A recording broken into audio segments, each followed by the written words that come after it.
Star Wars 7x7, episode 2590. Today, a quick meditation on Gregor, the clone that we met, or re-meet, if you will, in the Bad Batch, and on why clones are able to resist Order 66 and desert. Punch it.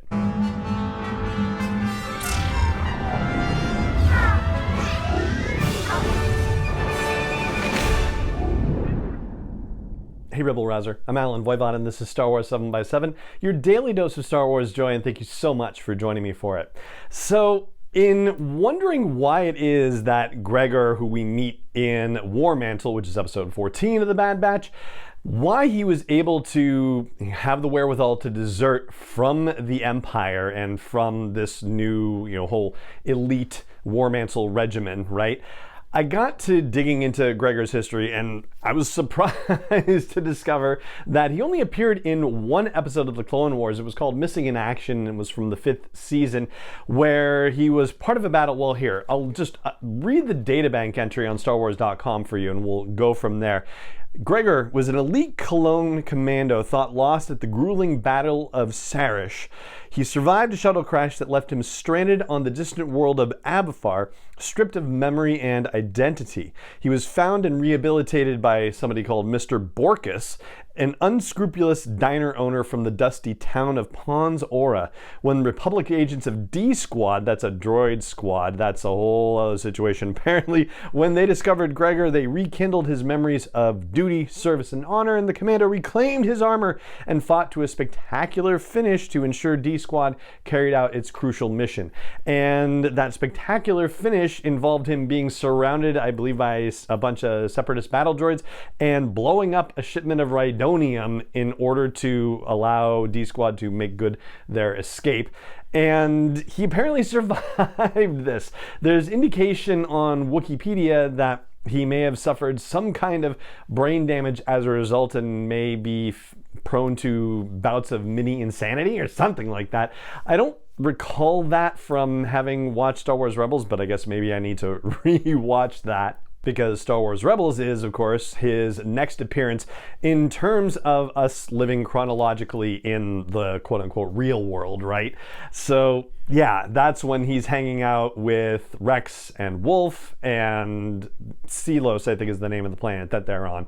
Anyway, so now we get to meet him in the Bad Batch, and that whole thing about, maybe having some sort of brain damage, well, I guess that's one way you could consider it coming into play in this episode, War Mantle in the Bad Batch, because when we see Gregor, he doesn't have that telltale mark on his head to indicate that he's had his implant removed. So that means that it's either not functional or it doesn't necessarily matter that way. And the reason I say that is because when we consider the 2-episode Ryloth arc and the clone Hauser who appears in there, well, he obviously didn't have his chip removed either, but there are no Jedi kicking around on Ryloth, and so there's nobody who is posing an Order 66 threat for Hauser to consider. And that's really important because the whole Order 66 thing is about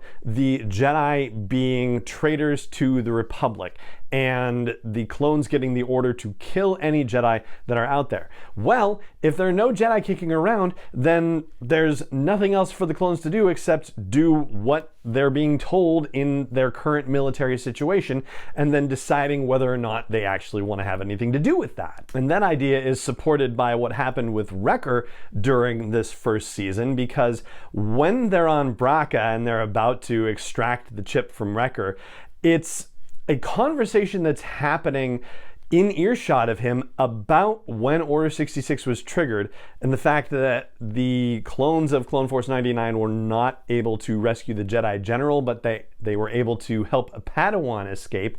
And Wrecker, upon hearing this and his chip triggering, I should say. I was going to say trip triggering? Yeah. Anyway, his chip triggering in the moment that they're talking about helping a Jedi.